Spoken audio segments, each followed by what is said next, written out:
پہ چلنے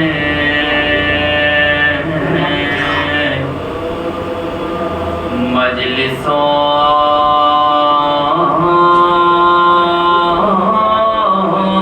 میں آئیے،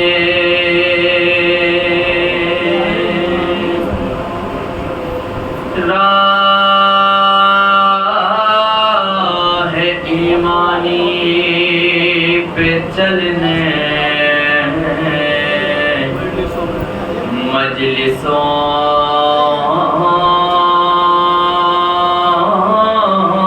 میں آئیے،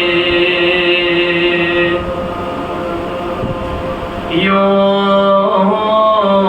اندھیروں سے نکلنے مجلسوں میں آئیے، یوں اندھیروں سے نکلنے مجلسوں میں آئیے، کیا عجب ہے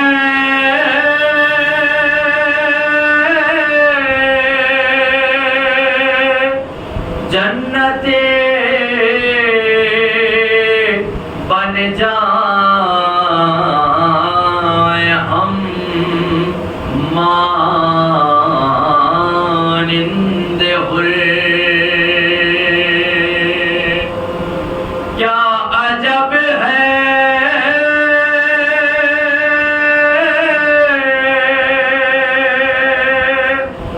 جنتیں بن جائیں ہم مانند حر، اپنی تقدیر بدلنے مجلسوں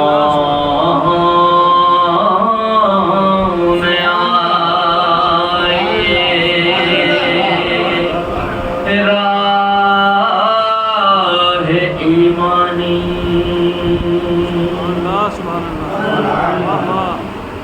نعرہ صلوات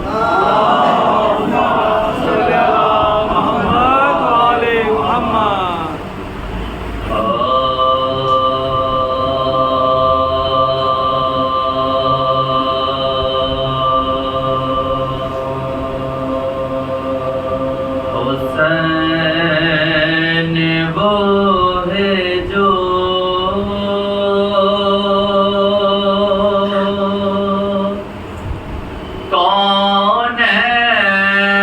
کونین میں سما نہ سکے، حسین وہ ہے جو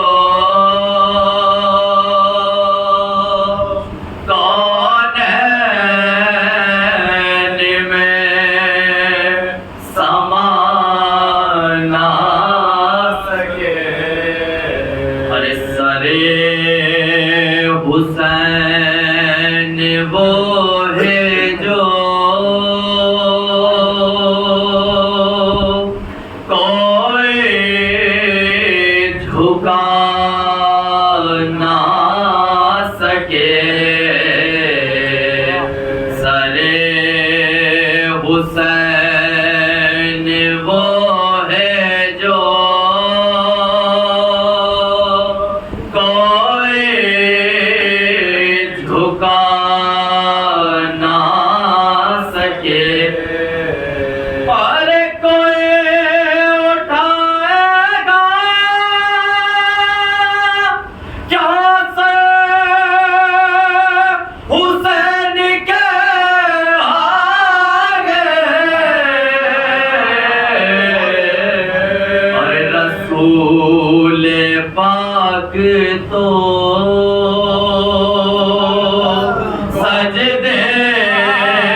اٹھا نہ سکے حسین وہ ہے جو نعرہ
صلوات سلام پیش کر رہا ہوں بطور خاص ملاحظہ کیجیے گا سبھی حضرات ایک باواز بلند صلوات محمد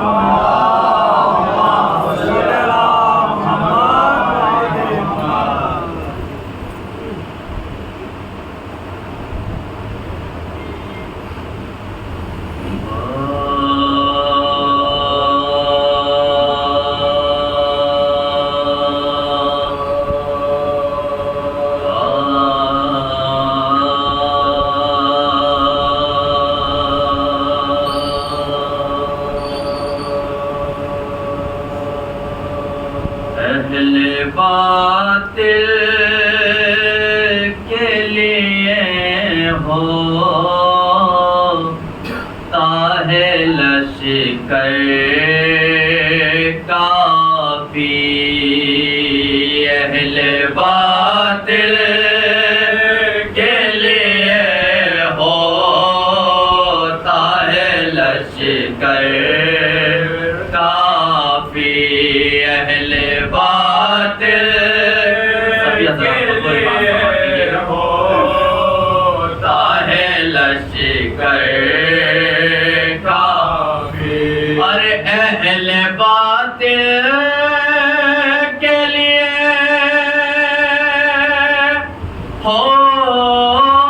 ہوتا ہے لشکر کافی ہم علی والوں کو ہے نعرہ حیدر کافی اہل باطل کے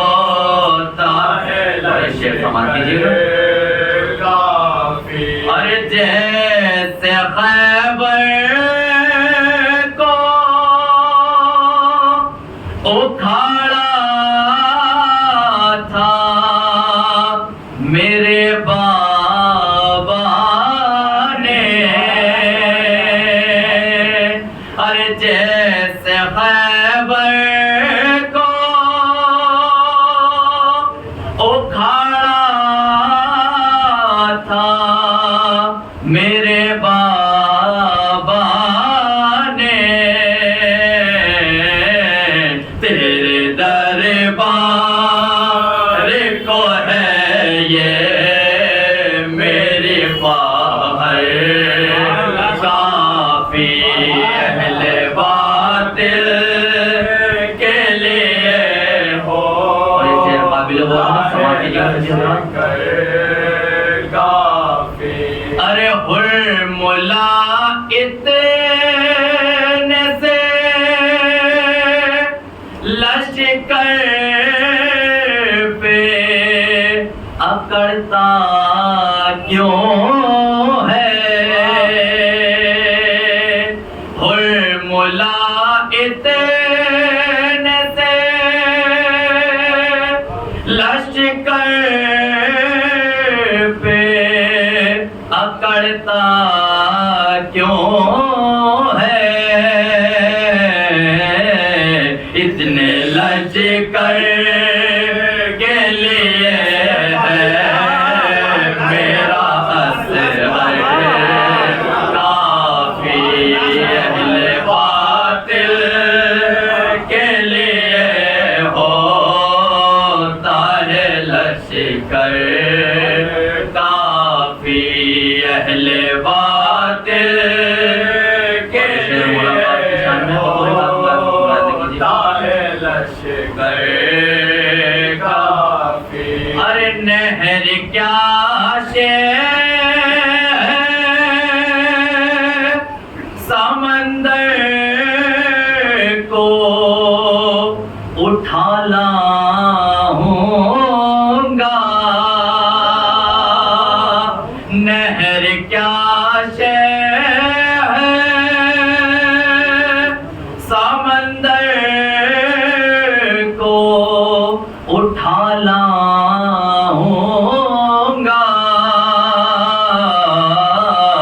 ابھی باقی ہے جگہ چلو کے اندر کافی اہل باطل کے لیے ہوتا ہے لشکر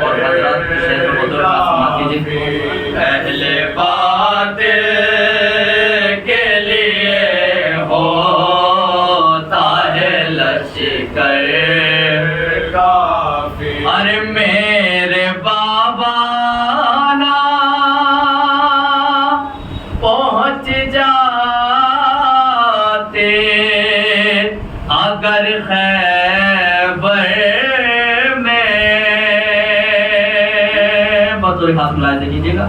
ارے میرے بابا نا پہنچ جاتے اگر خیبر میں کل مسلمانوں کو تھے مرحب و انتر کافی اہل باطل کے لیے ہوتا ہے لشکر کافی. ارے اس طرح حضرت عباس ہے سرور کے لیے. اس طرح حضرت عباس ہے سرور کے لیے.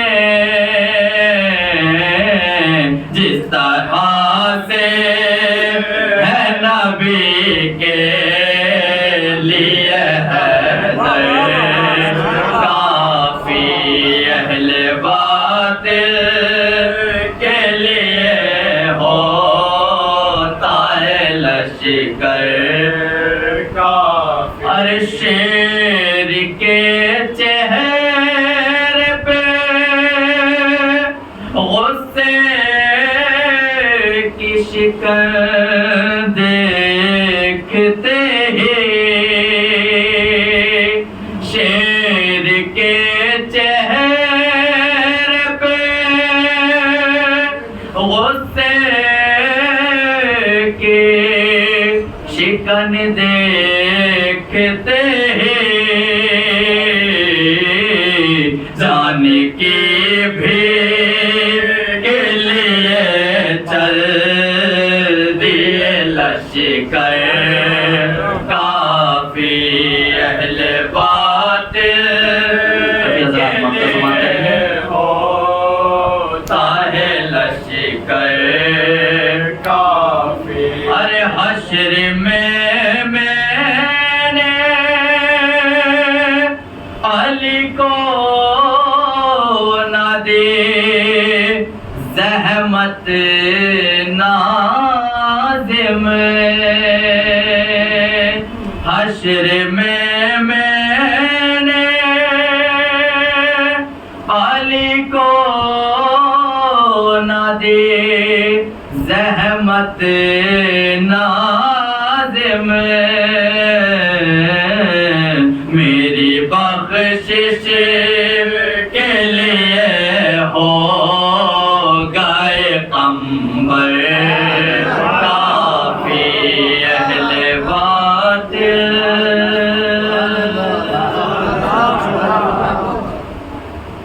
نعرہ السلام.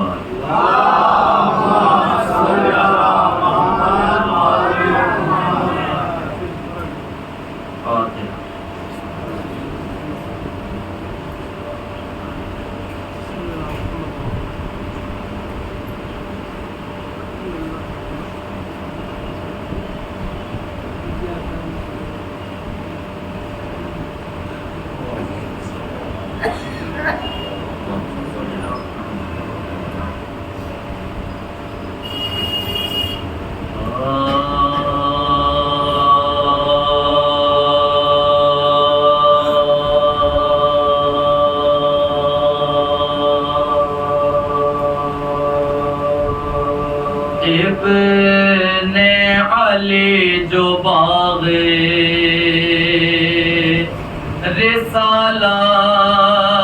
رسالات لٹا چکا. ابن علی جو باغ رسالات لٹا چکا. بھائی کی اور باپ کی لٹا چکا. مجھے حرم کے اپنے بازار لٹا چکا. سب کچھ برائے بخشش امت لٹا چکا. سب کچھ برائے بخشش امت لٹا چکا. باقی کوئی شہیدوں کے دفتر میں اب نہیں. جز عابد مریض کوئی گھر میں اب نہیں. جز عابد مریض کوئی گھر میں اب نہیں. تنہا کھڑے تھے فوج میں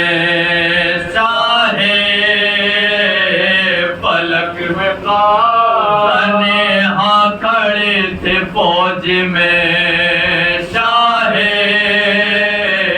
فلک میں. جو آئے چار سمت سے پھر فوج بخشا. دیکھا کہ ہے میان میں حیدر کی زلف کا.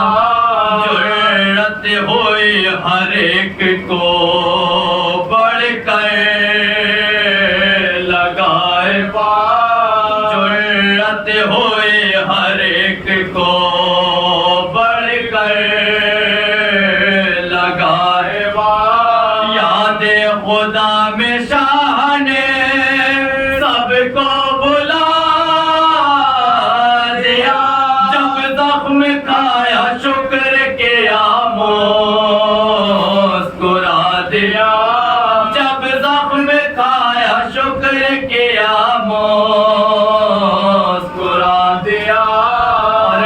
ٹکڑے ہوا جبھی سے کمر تک تنے ٹکڑے ہوا جبھی سے کمر تک تنے گھیرا گیا پرستو یہ بولے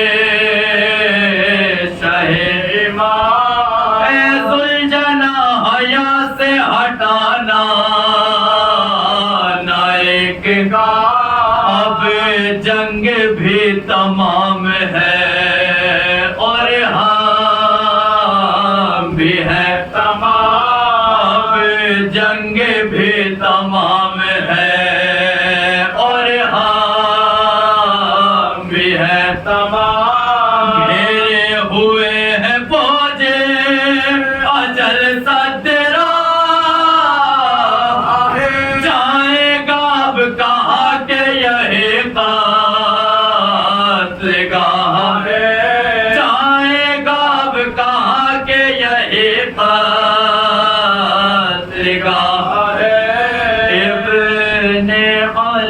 جو باغے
حول ولا قوة إلا بالله العلي العظيم.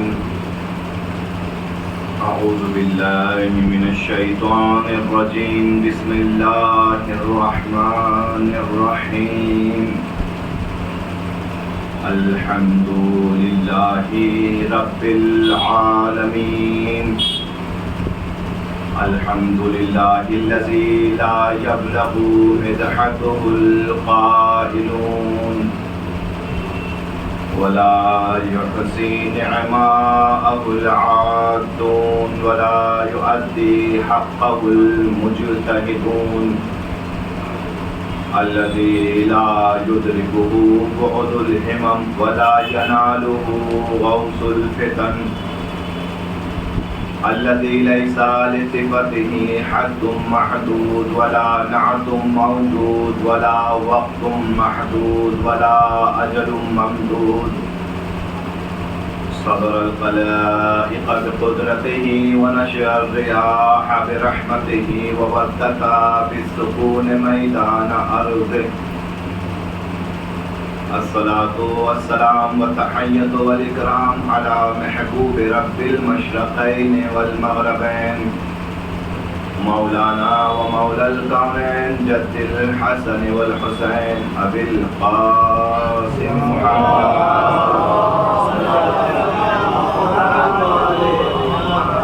وعلى أهل بيته الأطيبين الأطهرين المعصومين المظلومين ولعنة الله على أعدائهم أجمعين من يوم عداوتهم إلى قيام يوم الدين. رب اشرح لي صدري ويسر لي أمري واحلل عقدة من لساني يفقهوا قولي. أما بعد قال الله الحكيم في كتابه الكريم وهو أصدق الصادقين. بسم الله الرحمن الرحيم. لنبلونكم بشيء من الخوف والجوع ونقص من الأموال والأنفس والثمرات وبشر الصابرین. صلوات پڑھیں.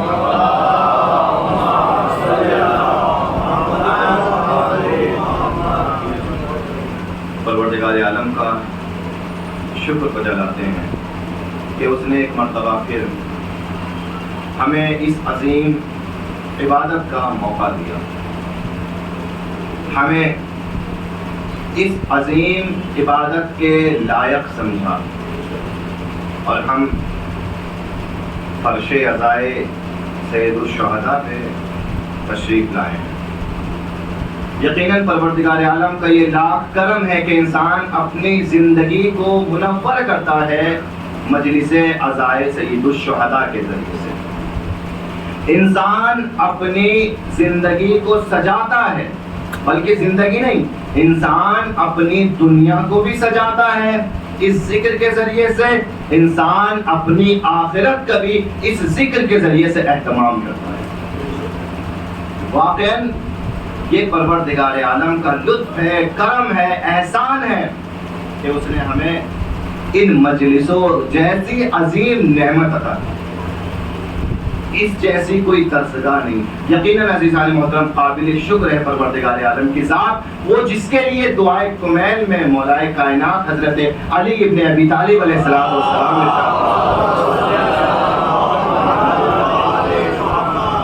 معرفت پروردگار کے لیے یہ دعائیں ہم تک پہنچی ہیں. دعائے کمیل، دعائے جوشن کبیر، دعائے مکارم الاخلاق، دعائے توسل، جتنی بھی دعائیں ہیں یہ ایک مقصد کے تحت ہمیں عطا کی گئی ہیں. وہ مقصد کیا ہے؟ ہم اپنے معبود کو پہچان لیں، ہم اپنے خدا کو پہچان لیں، ہم اس وحدہ لا شریک کی معرفت حاصل کر لیں. تو مولا نے کیا فرمایا دعائے کمیل میں؟ بہت مشہور جملہ ہے اور ہر شب جمعہ ہمیں یہ دعا ضرور پڑھنی چاہیے. جناب امیر المومنین نے جناب کمیل کو یہ دعا کیوں دی تھی؟ بڑی عظیم دعا ہے. اصل میں اس دعا کا نام دعائے کمیل نہیں تھا. اس دعا کا نام دعائے کمیل نہیں تھا. کیا نام تھا اس کا؟ اس دعا کو دعائے جناب خضر کہتے تھے. دعائے جناب خضر کہتے تھے، مگر کیونکہ مولا کائنات نے جب سے یہ دعا جناب کمیل کو دی، اتنی تلاوت کی جناب کمیل نے اس دعا کی، اتنی تلاوت کی کہ یہ دعا دعائے کمیل کے نام سے مشہور ہو گئی. بتاتا چاہ رہے ہیں کمیل کہ اگر کچھ مولا سے ہم تک پہنچے تو ہماری ذمہ داری بھی ہے کہ ہم پھر اس پر عمل کریں، بغیر عمل کے کوئی بات نہ رہ جائے. اتنی تلاوت کی دعائے کمیل کی کہ وہ دعا دعائے خضر تھی مگر دعائے کمیل میں تبدیل ہو گئی. کیا فرمایا مولا نے اپنے خدا کو یاد کرتے ہوئے؟ یا من اسمہ دوا وذکرہ شفا وطاعتہ غنان. 3 جملے سمجھ جائیے، خدا کی معرفت حاصل کیجئے. یا من اسمہ دوا، اے وہ پروردگار کہ جس کا نام دوا کا کام کرتا ہے. وذکرہ شفا، اے وہ خدا کہ جس کا ذکر شفا بخشتا ہے. انسان اپنی دنیا میں، انسان اپنے جسم کی بیماری کے لیے نہ جانے کہاں کہاں دوا تلاش کرتا پھرتا ہے. عزیزان محترم، آپ کتنا بھی پیسہ خرچ کر لیجئے، کتنی بھی دولت صرف کر لیجئے، مگر آپ وہ دولت خرچ کر کے دوا لے سکتے ہیں، مگر اس دوا میں شفا ڈاکٹر نہیں ڈالتا، اس دوا میں شفا ڈالنا خدا کا کام ہوتا ہے. آپ یہ نہیں کہہ سکتے کہ ہمیں بھلا ڈاکٹر کی دوا نے بچا لیا. نہیں، دوا تو سب دیتے ہیں لیکن شفا کون دیتا ہے؟ اس دوا میں شفا ڈالنے کا کام خدا کا ہے. اور اس کے لیے جناب امیر کے اتنے عظیم جملے کہ وہ شفا ڈالتا ہے مگر اس کا کمال، اس کی فضیلت اس سے بھی بلند ہے. کیوں؟ مولا فرما رہے ہیں کہ اس کا نام ہی دوا کا کام کرتا ہے. یا من اسمہ دوا، اس کا نام ہی دوا کا کام کرتا ہے. اب اس کا نام لیتے چلے جائیے، اپنی جسمانی بیماریوں کا بھی علاج کرتے رہیے، اپنی روحانی بیماریوں کا بھی علاج کرتے رہیے. صلوات پڑھ دے محمد والے محمد.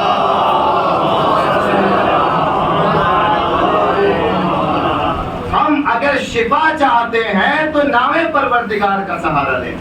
یا من اسمہ دوا وذکرہ شفا، اس کا ذکر پروردگار کا ذکر ہمیں شفا بخشتا ہے.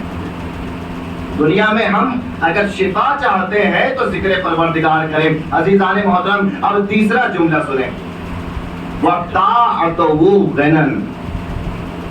طاعتُهُ غَنًا. عزیزان محترم آپ دنیا میں اگر یہ چاہتے ہیں کہ دنیا سے بے نیاز ہو جائیں, آپ کو دنیا میں کسی کے آگے ہاتھ پھیلانے کی ضرورت نہ پڑے, کسی سے کچھ طلب کرنے کی ضرورت نہ پڑے, آپ دنیا میں مختار بن کے زندگی گزارے, بے نیاز بن کے زندگی گزارے, تو اس کا ایک طریقہ ہے. وہ کیا ہے؟ اپنے پروردگار عالم کی اطاعت محض کیجئے. اس کی اطاعت انسان کو دنیا سے بے نیاز کر دیتی ہے. کیوں؟ کیونکہ جو پروردگار عالم کے در پر اپنے سر کو جھکا دیتا ہے, جو اس کے سجدے میں اپنے سر کو جھکا دیتا ہے, جو اس کے آگے اپنے دست سوال کو پھیلا دیتا ہے, وہ پھر یہ کہتا ہے کہ اے میرے بندے, تو نے میرے آگے اپنے دست سوال کو پھیلایا ہے, اب میں اس ہاتھ کو دنیا میں کسی کے آگے پھیلنے نہیں دوں گا. صلوات پڑھ دے محمد و آل محمد.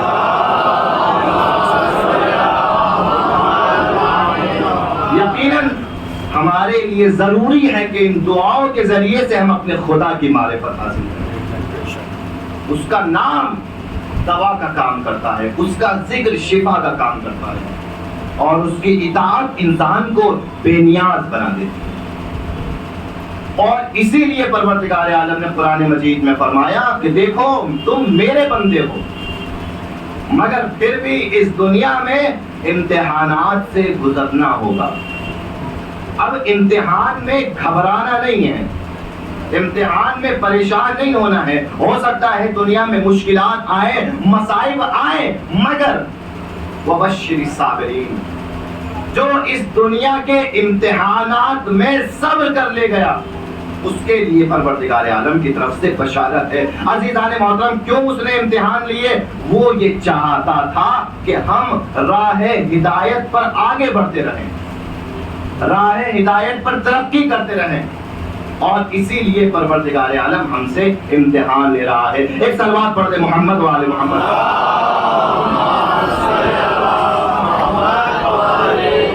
اصل مقصد یہی ہے کہ ہم ہدایت کے راستے پر چلتے رہیں, امتحان سے گزرتے رہیں گے, ہماری منزلت میں اضافہ ہوتا رہے گا. ہم جتنا امتحان دیں گے اتنا اپنے خدا سے اور نزدیک ہوتے رہیں گے, اتنا ہدایت کے راستے پہ اور آگے بڑھتے رہیں گے. اور عزیزان محترم اگر ہم ہدایت کی بات کریں تو ہدایت کے لیے پروردگار عالم نے 3 منصب ہمارے سامنے رکھے. پہلا منصب نبوت کا منصب, دوسرا منصب رسالت کا منصب, تیسرا منصب امامت کا منصب. کہ تمہارے پاس ہدایت کے 3 منصب ہیں. خدائی ہدایت, یا تو خدائی ہدایت نبوت سے ملے گی, یا خدائی ہدایت رسالت سے ملے گی, یا خدائی ہدایت امامت سے ملے گی. یہ 3 منصب ہیں. ان 3 منصب کے علاوہ کچھ اور تو مل سکتا ہے, مگر کسی اور در سے ہدایت نہیں مل سکتی. مگر سب سے زیادہ فوکس اگر کیا گیا, سب سے زیادہ فوکس خود ختم مرتبہ حضرت محمد مصطفیٰ صلی اللہ علیہ وسلم اپنی زندگی میں سب سے زیادہ جس منصب کی طرف لوگوں کو متوجہ کرایا وہ منصب امامت ہے. سب سے زیادہ. کیوں؟ کیونکہ رسول کو پتا تھا کہ یہ لوگ نبوت کو بھی تسلیم کر چکے ہیں, یہ لوگ میری رسالت کو بھی ایک حد تک تسلیم کر چکے ہیں, مگر مسئلہ کہاں پر ہے؟ مسئلہ امامت میں ہے. اسی لیے عزیزان محترم رسول خدا نے جگہ جگہ امامت کا تعارف کرایا اور چاہا کہ لوگوں تک یہ امامت پہنچ جائے, منصب امامت لوگوں تک پہنچ جائے. کل میں نے آپ کی خدمت میں ایک سوال چھوڑا تھا, وہ کیا کہ آخر کیوں چوتھے امام کے ہوتے ہوئے جناب زینب کبریٰ کو اس عظیم مقصد کے لیے امام حسین علیہ السلام نے چنا؟ وہ وجہ کیا تھی کہ آخر جناب سید سجاد کو نہیں چنا, جناب زینب کو چنا؟ وہ وجہ کیا تھی؟ ایک صلوات پڑھ دے محمد و آل محمد.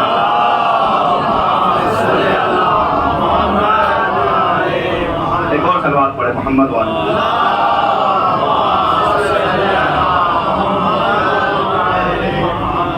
برائے سلامتی امام زمانہ بابا دے بلند صلوات.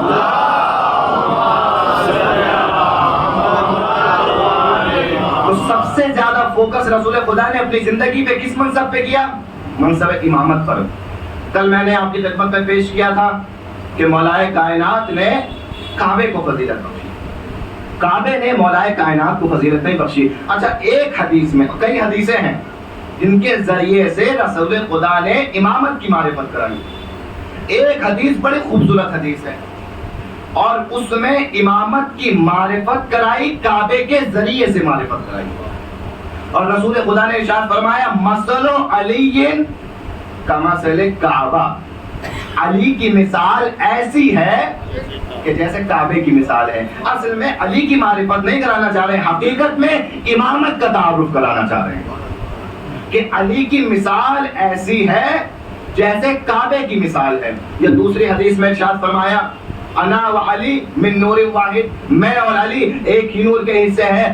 انت منی بمنزلت ہارون من موسیٰ. تیسری حدیث اے علی تمہاری مجھ سے وہی نسبت ہے جو ہارون کی جناب موسیٰ سے نسبت تھی.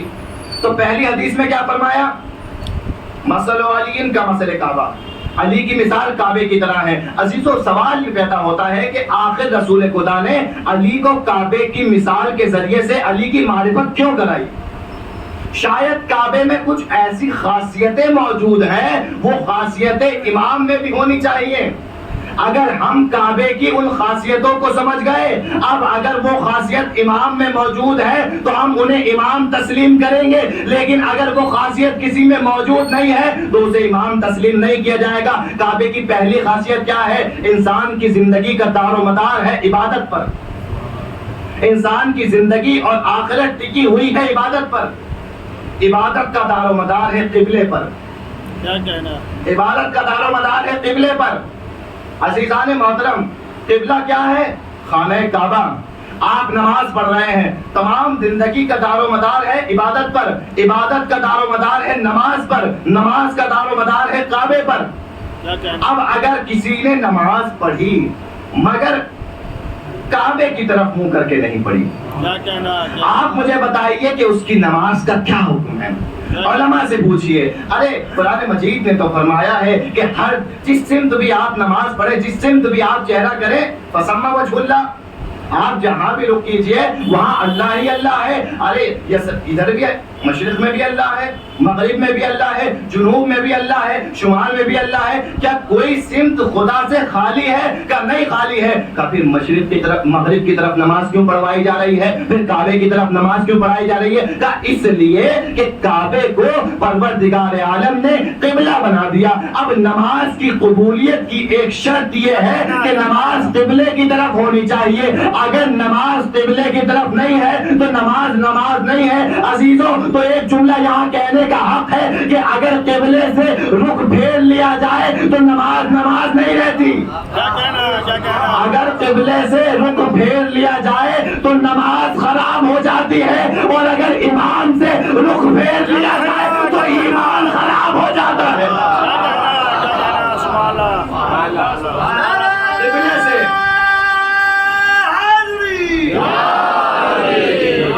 اسی لیے بتا رہے کہ دیکھو تم سمجھو تمہاری نماز کا دار و مدار قبلے پر ہے.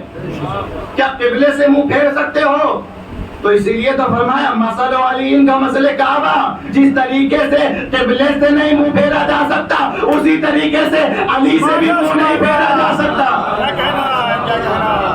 عزیزان محترم ذرا توجہ کیجئے. پہلی صفت قبلے میں کیا ہوئی، کعبے میں کیا ہوئی؟ کہ ہماری عبادت کو دار و مدار اسی قبلے پر ہے. دوسری صفت کیا ہوئی؟ عزیزوں مسلمانوں میں مذہب اور فرقے بہت ہیں، بہت ہیں. آپ جائیے اور تلاش کیجئے مسلمانوں میں کتنے فرقے ہیں. بہت فرقے ملیں گے. کوئی کہے گا میں فلاں مذہب سے فرقے سے ہوں، کوئی کہے گا میں فلاں فرقے سے ہوں. فرقے بہت ہیں مگر قبلہ ایک ہے. کیا کسی کا قبلہ الگ ہے؟ قبلہ ایک ہے. کہا فرقے بہت ملیں گے مگر قبلہ ایک ہی ہوگا. رسول اس حدیث کے ذریعے سے ایک پیغام اور بتانا چاہتے ہیں کہ دیکھو امام، اگر میرے بعد امام کسی کو ماننا ہے تو یہی امام ماننے کا معیار ہے. جس طریقے سے مسلمانوں کا قبلہ ایک ہونا چاہیے اسی طریقے سے مسلمانوں کا امام بھی ایک ہونا چاہیے. جس طریقے سے قبلے دو نہیں ہو سکتے اس طریقے سے امام بھی دو نہیں ہو سکتے. جیسے مسلمانوں کا قبلہ ایک ہے کیا کہنا، سبحان اللہ. امام بھی ایک ہونا چاہیے. یہ دوسری صفت ملی جو کعبے میں دکھائی دی. تیسری صفت دیکھیں کعبے میں کیا ہے. کیوں کعبے کے ذریعے سے امام کا تعارف کرایا جا رہا ہے، کعبے کے ذریعے سے امام کی معرفت کرائی جا رہی ہے. تو پہلی صفت کیا ہے؟ کعبے پر دار و مدار ہے ہماری نمازوں کا. اسی طریقے سے ہمارے ایمان کا دار و مدار ہمارے امام پر ہے. دوسری صفت کا جس طریقے سے قبلہ ایک ہے مسلمانوں کا اسی طریقے سے امام بھی ایک ہونا چاہیے. تیسری صفت کعبے میں کیا ہے؟ تیسری صفت یہ ہے کہ مسلمانوں کو رسول نے حق نہیں دیا کہ اپنے لیے کسی کو قبلہ بنا لیں. بہت ساری جگہیں ہیں، بہت ساری مقدس جگہ ہے، مگر جو معین کر دیا قبلہ وہی قبلہ ہے. کیا مسلمانوں کی جماعت کو یہ حق ہے کہ آپس میں بیٹھے اور بیٹھنے کے بعد یہ کہیں کہ اب ہم کعبے کی طرف نماز نہیں پڑھیں گے بلکہ بیت المقدس کی طرف نماز پڑھیں گے؟ وہ بھی بڑی مقدس جگہ ہے. کیا ان کی نماز درست ہوگی؟ کیا درست نہیں ہوگی؟ کیوں؟ بیت المقدس پہ خدا کا گھر ہے، کعبہ بھی خدا کا گھر ہے. کیا بس قبلے کے بارے میں حکم یہ ہے قبلہ تمہیں بنانا نہیں ہے، جسے قبلہ بنا دیا گیا ہے اسے تسلیم کرنا ہے. بس جب امت کو یہ اختیار نہیں ہے کہ قبلہ معین کر لے، بس اسی طریقے سے امام بنانے کا اختیار بھی خدا کی ذات کو ہے.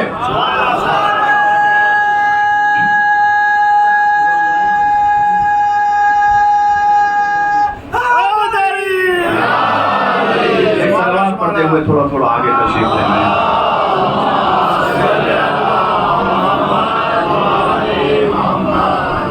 برائے سلامتی امام زمانہ بابا دے بلند صلوات.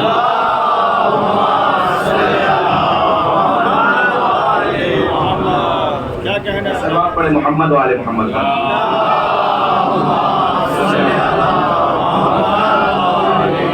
تو تین وجہ دکھائی دی کیوں علی کو، کیوں امامت کو کعبے کے ذریعے سے پہچانوایا گیا.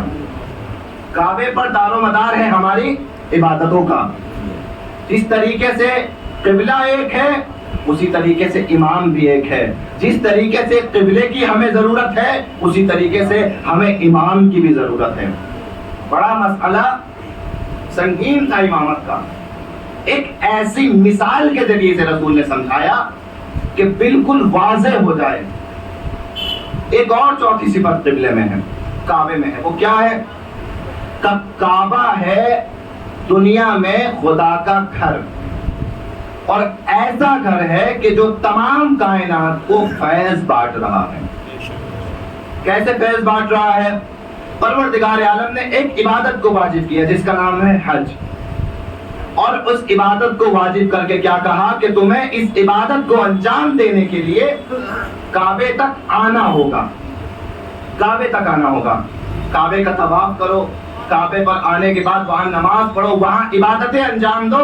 اس عبادت کا نام رکھا گیا حج.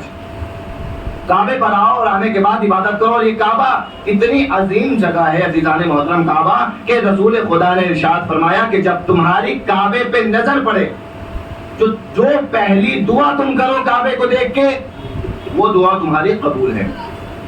اور ایک اور چیز ارشاد فرمائی، وہ کیا؟ وہ یہ کہ کعبے کی طرف نظر کرنا عبادت ہے. کعبے کی طرف نظر کرنا عبادت ہے. آپ جائیں خانہ کعبہ کے پاس، نماز مت پڑھیں، ذکر بھی نہ کریں، تسبیح بھی نہ پڑھیں، وضو کر کے بیٹھ جائیں اور بیٹھ کر کعبے کو دیکھتے رہیں. آپ جب تک کعبے کو دیکھتے رہیں گے خدا عبادت کا ثواب لکھتا رہے گا. جب تک آپ کعبے کو دیکھتے رہیں گے خدا عبادت کا ثواب لکھتا رہے گا. بس امام بھی ایسا ہونا چاہیے کہ جس کے اندر یہ صفت موجود ہو, جس کے چہرے کو دیکھنا رسول نے عبادت قرار دیا ہو. اور کائنات میں کوئی نہیں ملا, ایک علی ملے کہ رسول نے فرمایا کائنات میں علی ہے, علی کے چہرے کو دیکھنا عبادت ہے. صلوات پڑھ دے محمد و آل محمد.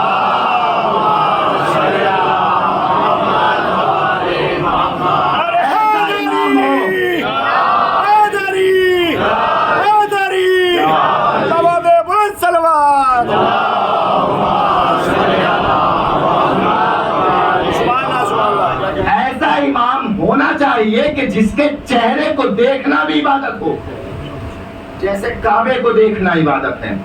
کیا کہنا ہے؟ کیوں مثال دی کعبے کی؟ غور و فکر کی ضرورت ہے. کیوں مثال دی جناب موسیٰ کی اور ہارون کی؟ انت منی بے منزلت ہارون من موسیٰ, تمہارے ساتھ میری وہی منزلت ہے کہ جو جناب ہارون کی جناب موسیٰ کے ساتھ تھی. کیا ہوا تھا؟ ہوا یہ تھا کہ جناب موسیٰ علیہ السلام 30 دنوں کے لیے وعدہ ہوا تھا خدا سے کہ کوہ طور پر آنا ہے, توریت لینے کے لیے کوہ طور پر آنا ہے. 30 راتوں کا وعدہ ہوا تھا. امت کو چھوڑ کر گئے تھے اور کسے اپنا نائب بنا کر گئے تھے؟ جناب ہارون کو اپنا نائب بنا کر گئے تھے. امت کو بغیر نائب نہیں چھوڑتا. جو خدا کا نمائندہ ہوتا ہے وہ اگر کوہ طور پر بھی جاتا ہے تو امت کے لیے نائب بنا کر جاتا ہے. سبحان اللہ سبحان اللہ. تب تمہاری ذمہ داری کیا ہے؟ میں کوہ طور پر جا رہا ہوں. کس کی اطاعت کرو؟ ہارون کی اطاعت کرو. گئے جناب موسیٰ کوہ طور پر. 30 راتوں کا وعدہ 40 راتوں میں تبدیل ہو گیا.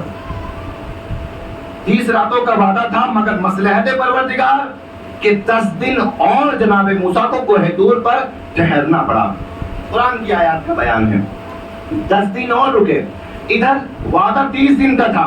جب 30 دن بعد جناب موسیٰ واپس نہیں آئے تو امت میں انفشار پیدا ہوا, امت میں اختلاف پیدا ہوا کہ 30 دن کے لیے گئے تھے مگر اب تک واپس نہیں آئے, نہ جانے موسیٰ واپس آئیں گے یا نہیں آئیں گے. لہذا امت میں اختلاف پیدا ہوا. ہارون نے سمجھانے کی کوشش کی کہ دیکھو مصلحت پروردگار ہے, جناب موسیٰ واپس آ جائیں گے, مگر کسی نے ہارون علیہ السلام کی باتوں کو نہیں مانا. اور اب کیا ہوا؟ خدا کا نمائندہ کہتا رہا مگر جناب موسیٰ کی امت نے اپنے لیے ایک خدا بنا لیا. کسے بنا لیا؟ بچڑے کو خدا بنا لیا. گائے کے بچڑے کو خدا بنا لیا, مجسمہ بنایا, اس کی عبادت کرنا شروع کی. اب جناب موسیٰ کوہ طور سے آتے ہیں اور آنے کے بعد اپنی قوم کی حالت دیکھتے ہیں کہ قوم گمراہ ہو چکی ہے. اب عزیزان محترم قرآن مجید نے ایسا سخت کفارہ مانگا, ایسا سخت کفارہ, فَاقْتُلُوا أَنفُسَكُمْ ذَلِكُمْ خَيْرٌ لَكُمْ إِن كُنتُمْ صَادِقِينَ. اور آج کفارہ تمہارا یہ ہے کیونکہ تم نے خدا کو چھوڑ کر کسی اور کی پرستش کی ہے. آج تمہارا کفارہ کیا ہے کہ یہ فَاقْتُلُوا أَنفُسَكُمْ, اپنے اپنے نفسوں کو قتل کر ڈالو. جناب موسیٰ نے حکم دیا اپنے اپنے ہاتھوں میں تلوار لو اور ایک دوسرے کو قتل کر ڈالو. یہی خدا کی طرف سے تمہارا کفارہ ہے. بڑا عظیم کفارہ, بڑا عجیب و غریب کفارہ, بڑا سخت کفارہ. پروردگار معاف کر دے اس امت کو اتنا سخت کفارہ کیوں دے رہا ہے کہ میں بتانا چاہتا ہوں میرے بنائے ہوئے نمائندے کی اگر اطاعت نہ کی تو امت اسی طریقے سے برباد ہو جاتی ہے. بس اسی لیے رسول نے کہا کہ میری اور علی کی مثال ایسی ہے کہ جیسے ہارون اور موسیٰ کی مثال. اب امت نے ہارون کو نہیں مانا, ہارون کا نقصان نہیں ہوا, امت میں اختلاف پیدا ہو گیا. آج یہ نہ کہے امت میں جو اختلاف ہے جس طریقے سے انہوں نے ہارون کو نہیں مانا, اسی طریقے سے جس نے علی کو نہیں مانا, وہاں اختلاف ہے, اختلاف ہے, مگر جس نے علی کو مان لیا وہاں اتحاد ہی اتحاد ہے. صلوات پڑھے محمد والے محمد.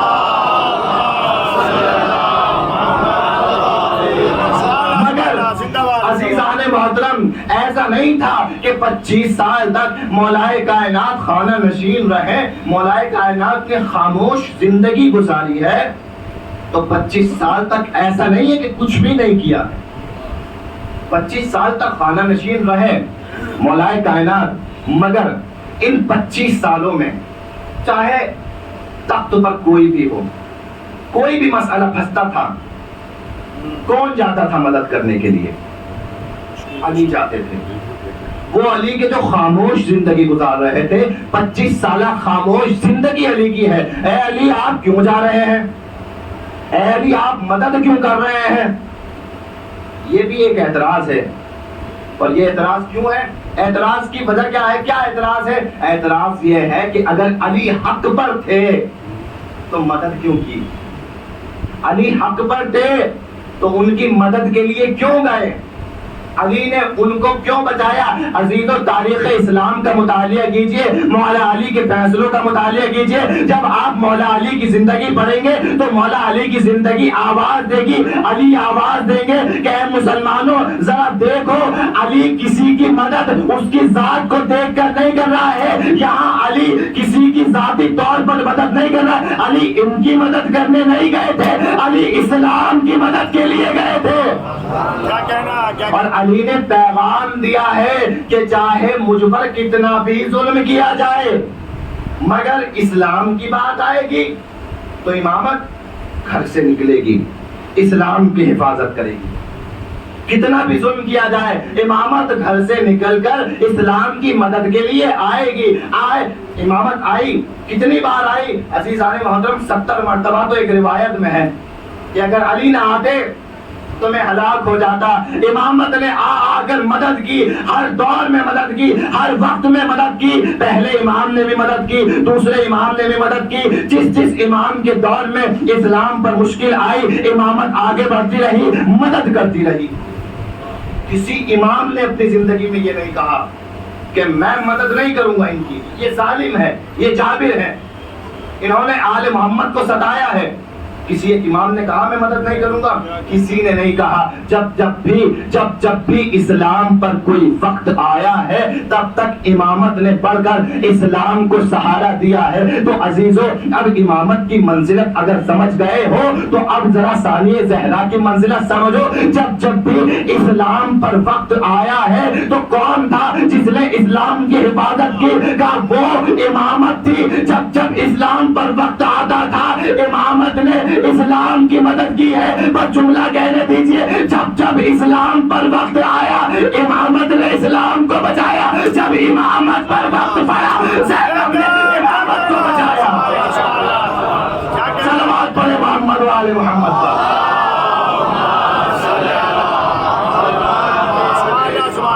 جب امامت پر وقت پڑا زینب نے امامت کو بچایا ہے۔ اور فقط ایک مسئلہ نہیں، 3 مسئلے تھے۔ عقیدہ امامت بچانا تھا،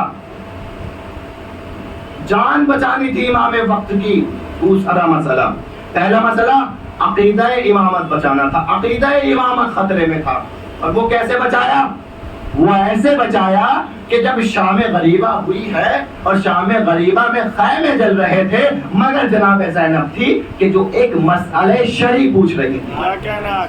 کیوں پوچھ رہی ہے مسئلہ شرعی؟ کا شاید ظالم یہ سمجھے کہ امام شہید ہو گئے تو امامت بھی شہید ہو گئی۔ زینب بتانا چاہتی ہے کہ امام شہید ہو گئے مگر میرا امام زندہ ہے۔ کیا کہنا؟ سبحان اللہ۔ عقیدہ امامت یہاں زینب نے بچایا ہے، عقیدہ امامت کو بچایا۔ پہلی چیز عقیدہ امامت بچایا، دوسری چیز خود امام وقت کی جان کو بچایا ہے۔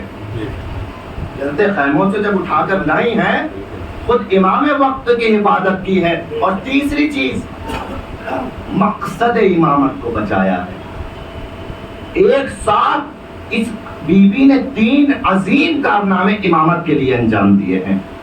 عزیزان محترم یہ ہے جناب ثانیہ زہرا سلام اللہ علیہا کا مرتبہ۔ ایک صلوات پڑھ دے محمد و آل محمد۔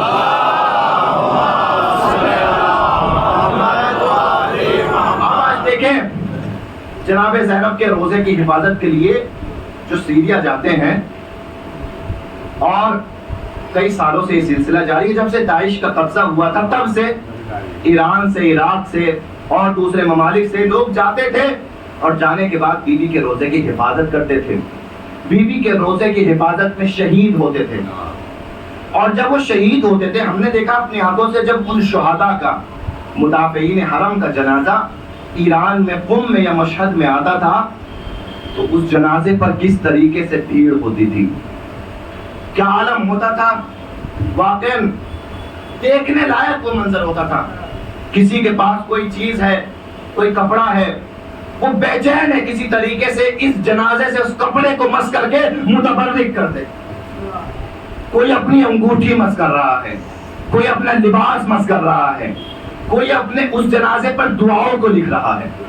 جب یہ گیا تھا نا حفاظت کے لیے تو ہماری اور آپ کی طرح ایک عام انسان تھا، مگر جب اس کا جنازہ آیا ہے تو ابھی عام انسان نہیں ہے. اس کے جنازے پر ایسی بھیڑ ہے اور لوگ اس کے جنازے سے اپنی اپنی چیزوں کو متبرک کر رہے ہیں. اور عام انسان نہیں، علماء کو ہم نے دیکھا، علماء اماموں کو اتار کے متبرک کرتے ہیں شہداء کے جنازوں سے. عزیزان محترم، یہ اتنا مرتبہ ان شہیدوں کو کیسے ملا؟ اتنا مرتبہ ان شہیدوں کو کس نے دیا؟ عزیزان محترم، ایک شعر ہے، بڑا خوبصورت شعر، ہمارے استاد بھی ہیں ایران میں جناب احمد شہریار صاحب، ان کا شعر ہے، فارسی کا شعر ہے اور اتنا خوبصورت شعر ہے کہ اس شعر کو ہمارے اس دوست کے ذریعے سے بلا کر خود رہبر معظم آیت اللہ خامنہئی نے سنا ہے، اپنے پاس بلا کے سنا ہے، اپنے پاس بلایا اور کہا کہ وہ شعر سناؤ کہ جو تم نے جناب زینب کے لیے کہا تھا. بڑا خوبصورت شعر، اور انہوں نے وہ شعر سنایا. کون سا شعر تھا؟ ان کھارے کمی نیست کہ لطف و کرم است، تا عمر اگر روب ان بالین کم است. یہ کام بہت چھوٹا کام نہیں ہے، جناب زینب کے روزے کی حفاظت کرنا یہ بہت بڑا کام ہے. اور اگر کسی کے گھرانے سے کوئی جناب زینب کے روزے کی حفاظت کے لیے گیا ہو تو اس کے گھرانے والوں کو حق ہے جب تک زندہ رہے فخر کرے کہ ہمارے یہاں سے کوئی زینب کے روزے کی حفاظت کو گیا تھا. یہ انکار کمی نیست کہ لطف و کرم است، تا عمر اگر روب مالید کم است. اور اس کے بعد وہ کہتے ہیں تنہا نہ شمار مدافعان حرمی، زینب ہمس مدافعان حرم است.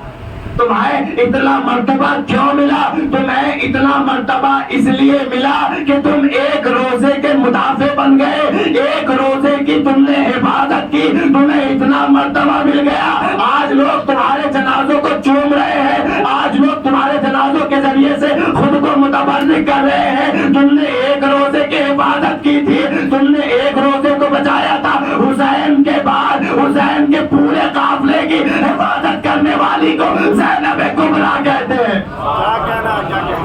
ایک کی حفاظت نہیں کی ہے، پورے قافلے کی حفاظت حسین کے بعد جناب زینب نے کی ہے. تنہا نہ شما مدافعان حرمی، تم اکیلے نہیں ہو مدافعان حرم، زینب بھی مدافعان حرم میں تھے. سب سے پہلے جس نے دفاع کیا اہل بیت کا، اہل حرم کا، امام حسین کے بعد وہ جناب زینب تھی. کتنی مرتبہ بچایا ہے. کوفے میں جب آئی ہیں، آنے کے بعد میں عبید اللہ ابن زیاد نے کیا حکم دیا؟ ایک مرتبہ دیکھتا ہے سید سجاد کو، پوچھتا ہے تم کون ہو؟ کہا انا علی ابن الحسین، میں علی ابن الحسین ہوں.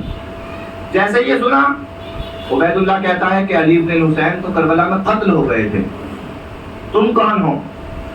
تو امام نے فرمایا وہ میرے بھائی علی اکبر تھے، میں علی ابن الحسین ہوں. اس کے بعد گفتگو ہوئی امام کی اور عبید اللہ ابن زیاد کی. جب گفتگو ہوئی ہے آخر میں عبید اللہ ابن زیاد نے حکم دیا کہ ان کو قتل کر دیا جائے، امام سجاد کو قتل کر دیا جائے. ایک مرتبہ دربار میں ایک شور برپا ہو گیا، لوگ واویلا کرنے لگے. عبید اللہ نے حکم دیا تلوار لے کے ظالم بڑھا امامت کی طرف. ادھر تلوار لے کے ظالم امامت کی طرف بڑھا، ادھر مدافعان ولایت مدافع امامت جناب زینب امامت کی طرف بڑھی.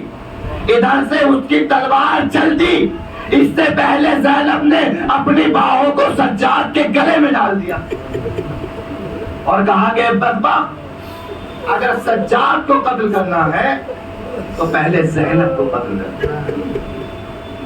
یہ ہے مدافع ولایت، مدافع امامت جناب زینب۔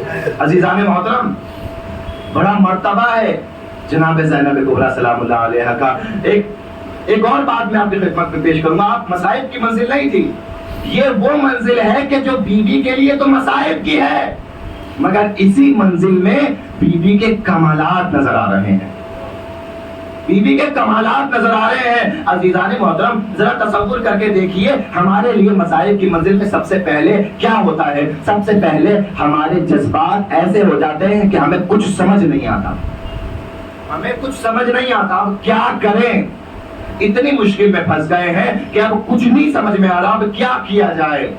اس کا مطلب کیا ہے؟ ہمارے جذبات ہماری عقل پر غالب آ جاتے ہیں اور ہمیں سمجھ میں نہیں آتا کہ کیا کیا جائے۔ مگر زینب کا ایک لقب ہے عقیلہ بنی ہاشم۔ عقیلہ بنی ہاشم کا مطلب کیا ہے کہ مصیبتوں میں ہمارے جذبات عقل پر غالب آ جاتے ہیں، مگر زینب وہ ہے اتنی مصیبتیں پڑی مگر جذبات غالب نہیں آئے، ہمیشہ عقل جذبات پر غالب رہی۔ کبھی کوئی ایسا موقع نہیں آیا کہ زینب نے کہا ہو کہ اب مجھے نہیں سمجھ میں آ رہا میں کیا کروں۔ جناب زینب نے ہر معرکے پر امامت کی بھی حفاظت کی، اہل حرم کی بھی حفاظت کی۔ ایک صلوات پڑھ دے محمد والے محمد۔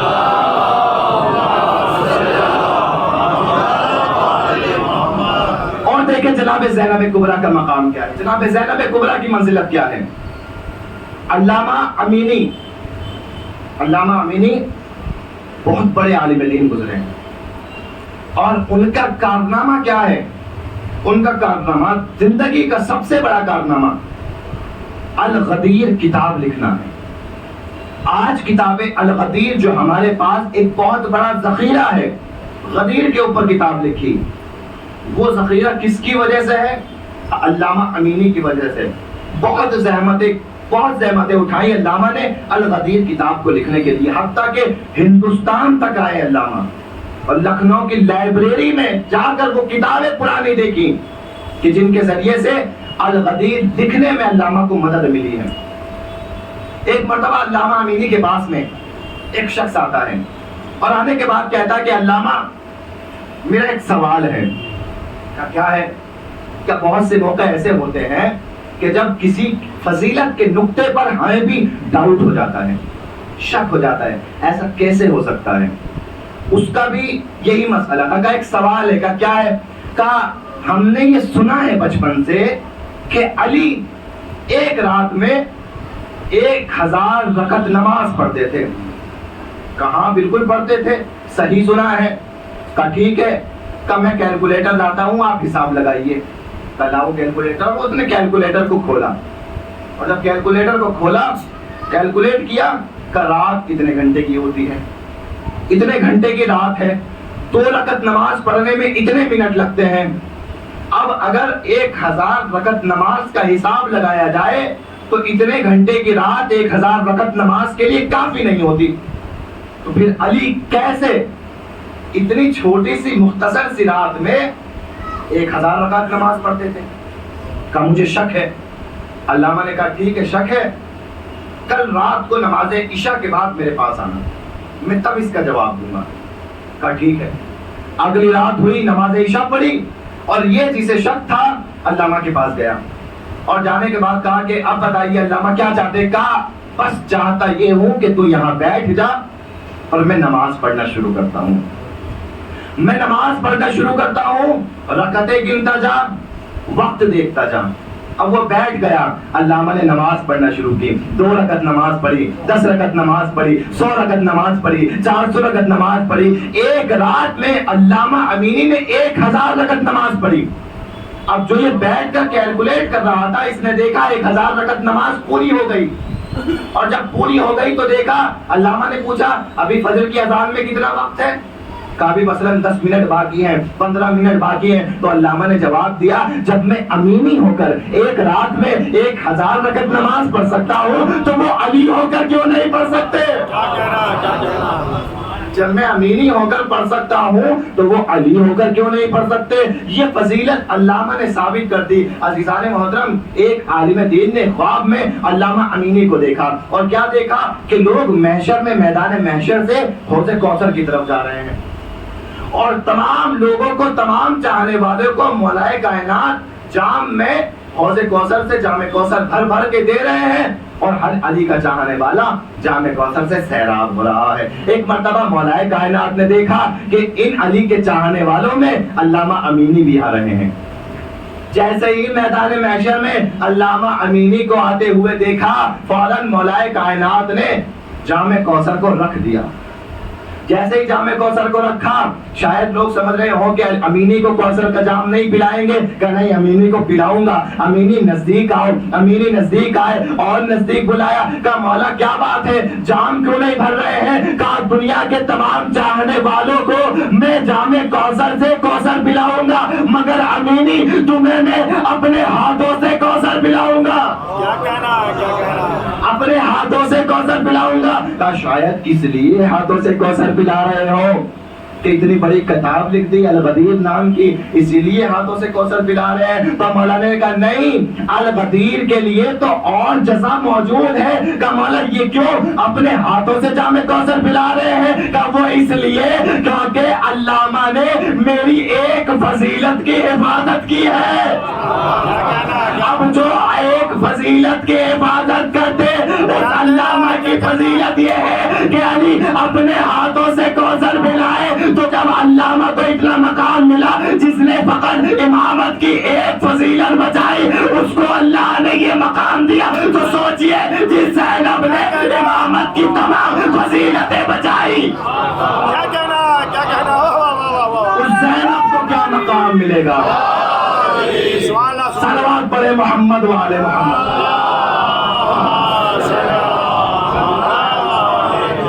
زینب نے ایک آدھ فضیلتیں نہیں بچائی، تمام فضیلتیں امامت کی زینب بچاتی چلی گئی۔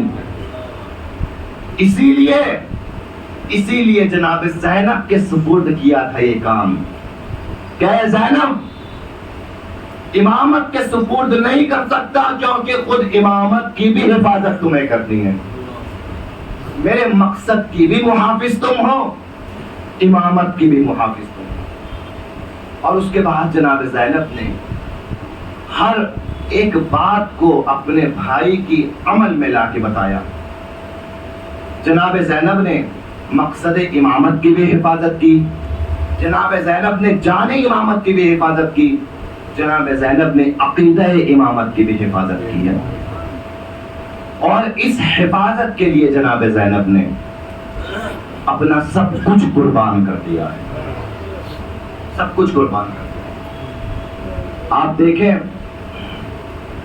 آپ یہ سوچتے ہیں کہ اپنے بچوں کے جنازے پر شکر کا سجدہ کرنا کوئی عام بیوی کا کام ہے؟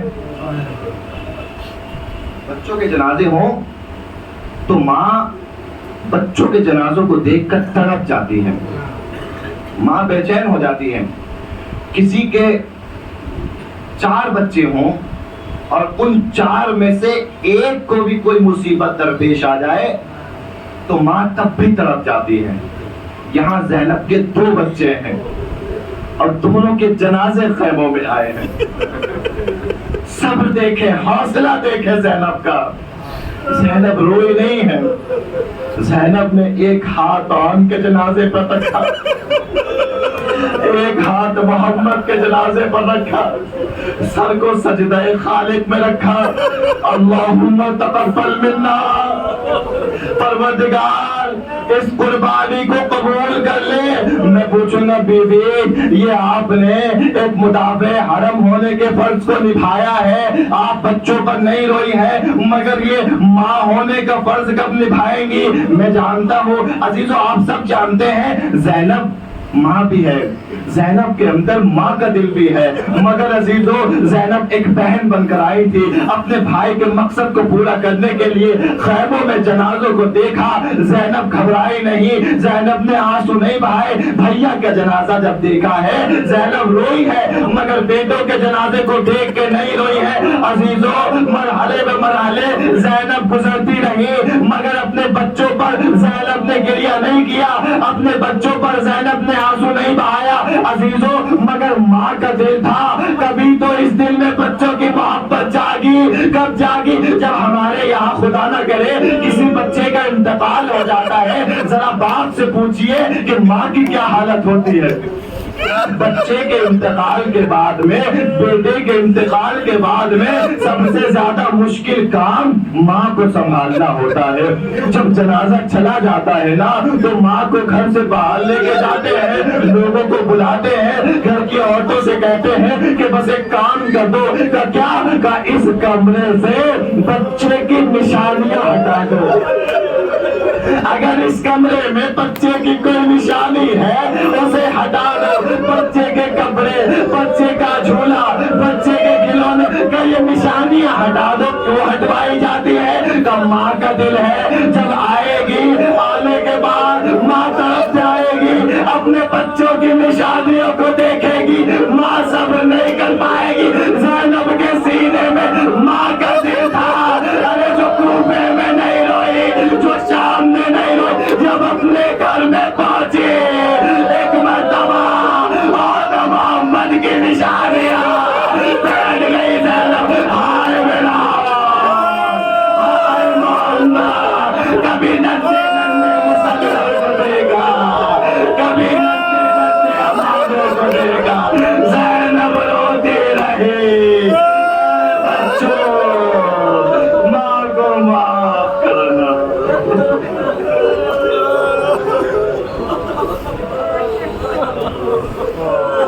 سيعلم الذين ظلموا أي منقلب ينقلبون انا للہ و انا الیہ راجعون۔ پروردگار ہماری اس قریب سے عبادت کو اپنے بارگاہ میں قبول فرما، جو آنکھیں حسین کے غم میں رو رہی ہیں انہیں دنیا کے کسی غم میں نہ رلا۔